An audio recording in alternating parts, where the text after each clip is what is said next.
Om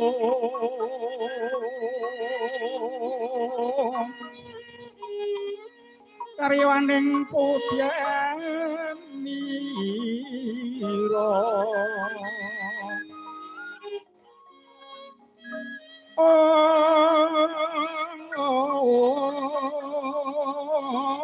Om Sang Wijawara mrengeng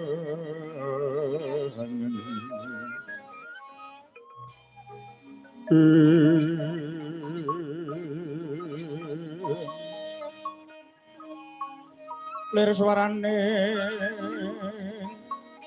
matu pranto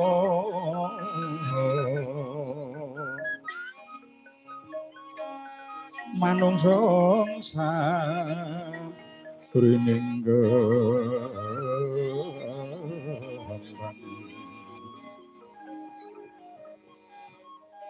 Wisang Gendilan jeneng kita Hantasena ana wigati apa jeneng kita Swantanpa ulun timbali akeh wenang sepira luputku sing gedhe pangapuramu ya kek aku sowan ora tinimbalan ya Mbah aku njaluk ngapura ya Mbah dene lancang sowanku ora tinimbalan ana kene ya ora dadi ngopo banjur ana perlu apa jeneng kita sowan Mbah aku mrene arep njaluk pengadilan perkara apa aku karo Kakang Antasena sarta Siwa Jodipati dadi pangancame Bathara Guru bakal dicemplungake kawah Candradimuka.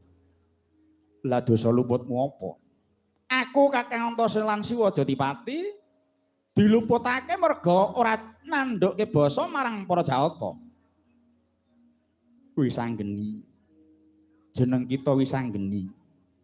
Antasena lan Werkudara kinudrat prabisa nandhakake basa marang sapa wae klebu parang jeneng ulun.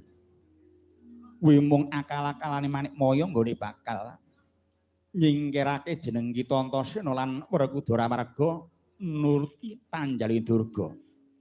Mbah, jane aku ditimbali pepundhen Pandhawa supaya ngumpul marang Praja Ngamarta dina iki. Awit perang Bharatayuda wis cepak, nanging aku bakal ngrampungke urusanku karo Bathara Guru dhisik. Mula aku kudu piye, Mbah? Wisanggeni piye? Jeneng kita ulun paringi wujude kampuh. Jeneng kita Antasena Werkudara supaya mlebu ana sakjroning kampuh. Yen ana wewujudan apa wae aja kaget. Tumuli wewujudan kuwi ngamuka marang kayangan nanging aja gawe rusak. Jeneng ulun kang bakal melehke lan ngilingke marang Bathara Guru yen to dewa lan manungsa mung padha derajating titah. Ora ngono yen mlebu kampuh apa sedeng iki engko Mbah. Aja tok mung wong telu. Jagat sak isine bisa dilebokke jroning kampuh saka jeneng ulun. Ya, yen panjenengan aku njaluk pamit ya Mbah. Iya. Yen panjenengan enggal mlebu nang kampuh. Ya, aku engko bakal mlebu kampuh yen aku wis ketemu karo Werkudara. Yen ngono aku njaluk pamit ya, Mbah. Iya, tak pangestuni ya, nggih.